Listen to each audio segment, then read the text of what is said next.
All right, now the Ministry of Agriculture recently warned that the country faces serious shortage of livestock feed and fodder, and sustainable measures are needed to resolve the situation. Many farmers in Kenya have resorted to feeding their livestock with low-quality grains and more, now which have resulted in reduced animal productivity. It is against this backdrop that John Carrier of Maximum Milk Production Solution Africa Limited has sought to grow a super Napier grass variety known as Pak Chong 1 that is not just drought and flood resistant but also nutritious and palatable to a wide range of livestock. Our reporter Paul Thiongo with more.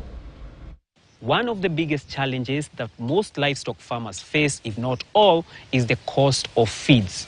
And not just the cost of feeds, but the quality of those feeds. Today, we are in Kiambu County, focusing on a new variety of Napier grass. And to tell us more about it, we are going to welcome John from Maximum Milk Production Solutions Africa. Yes. Hi John, how are you? I'm fine. Actually, our farm is a supermarket.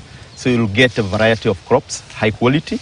You'll get super K vines, you'll get super Napier grass, you'll get Siabaza grass, you'll get Kikuyu grass. Let's talk about this super Napier grass. Yeah. Why do you call it super? Why is it super? What qualities are making it that super? It is super because of, first of all, the biomass. It produces up to 200 tons per acre per year. It has also very high growth rate. Within 45 to 60 days you harvest. When you talk about biomass, kindly, what is biomass? Biomass is what you get from the harvesting of that crop. Right. If you compare this one and the ordinary Napier that all of us know, you will see the difference. One stem like this will give you a very big stem. We shall see one there. We shall see one there. Yes. So that is what we are talking about. The other thing is the palatability and handling. This Napier grass does not have the hairs that sting. Yes. And why? Is it the way it's been? It was developed in Thailand by crossing elephant Napier grass and African elephant Napier grass, by the way, with the palm millet. That gave it the wide leaves that it has. You also find that it has very smooth leaves and stems. It only have some hairs between the leaf and the stem, actually. All right. Yeah. Then harvesting, you do 6 to 8 times a year. The ordinary one used to do 3 times. Yes. So throughout the year, and you'll be harvesting either in cold areas, hot areas. Like here is a semi-arid area, Thika East. And if you see, our farms are very, very green. As long as you feed this fodder properly with animal manure, then you are there. Okay. The first planting you harvest after 75 to 90 days, but this one is barely 60 days. So it is ready for harvesting, for feeding of animals or for silaging, because we do also silage. We do bale silages. We have machines that we do that. Okay. So we do that and sell to the farmers. All right. You can imagine this is not even 60 days. It is 2.2 meters. Wow. If you go to a colder area, maybe it will be 1.7. So we don't look at you don't look at the height normally. You look at the dates.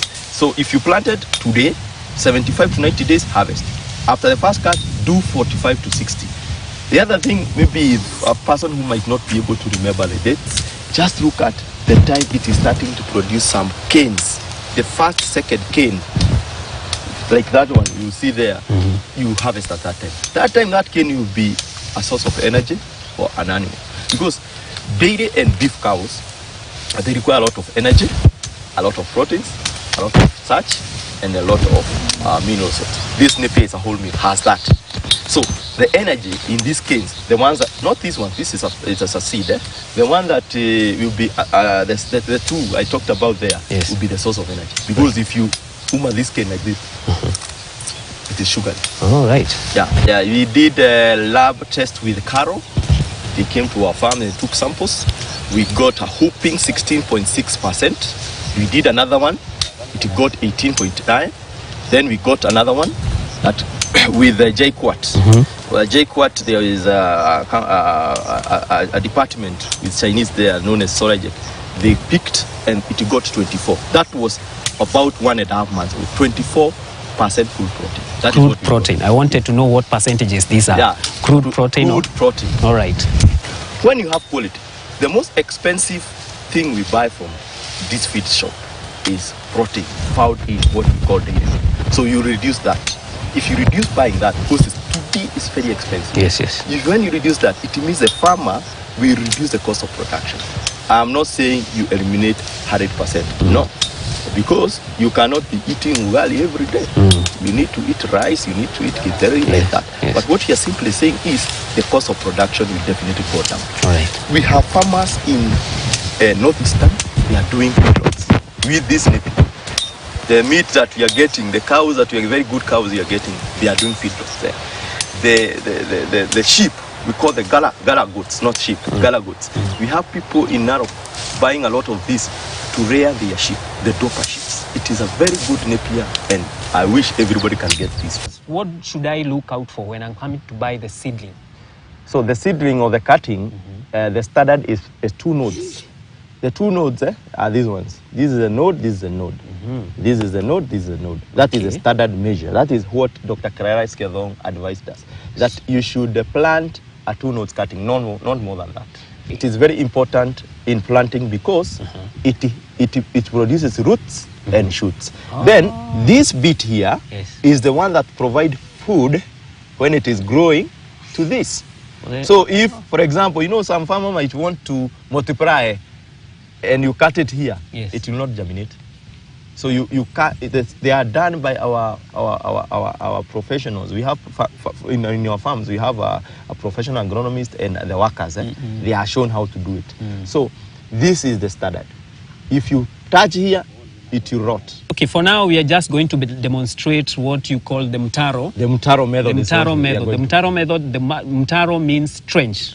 The trench, yes. It is the most cheapest and the conventional one, and that is why today we are not going to demonstrate using the tumbukiza one. All right, tumbukiza is the hole. The whole which one. you said is how many feet? It is labor intensive, 2 feet by 2 feet by 2 feet. You require a lot of manure. This one, a farmer without too much money to buy manure, you'll be able to plant, then feed it his or her crop.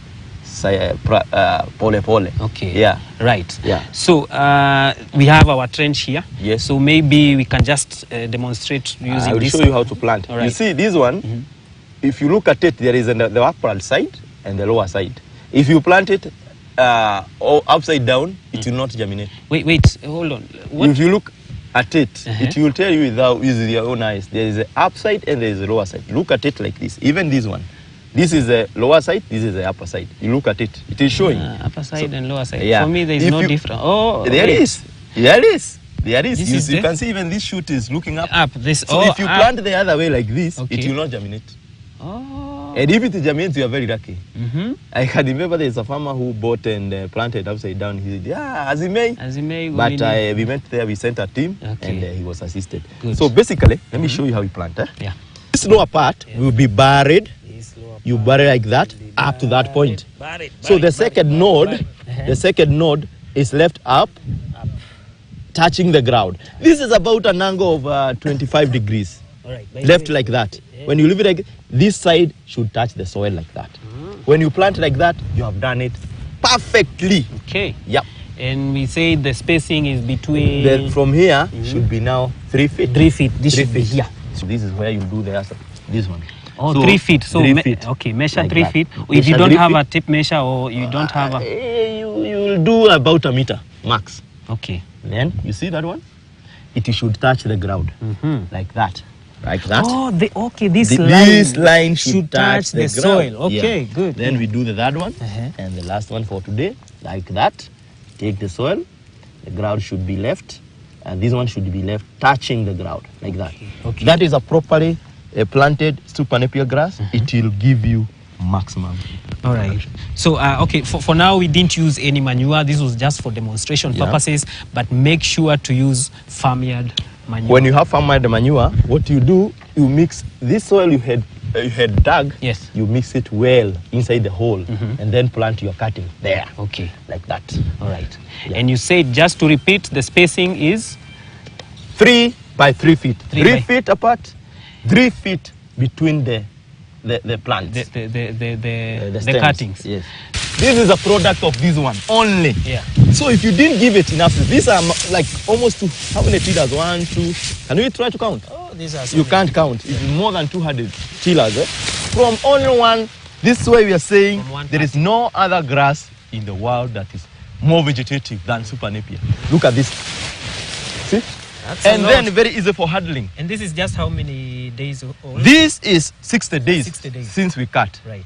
So you can see this. If you don't leave enough space for it to expand, you'll be having problems. So I can also hug it. You say that you can hug it. Sting me, right? Yeah, no stinging here. I'm going to have a problem. Sorry. I hope not today. So.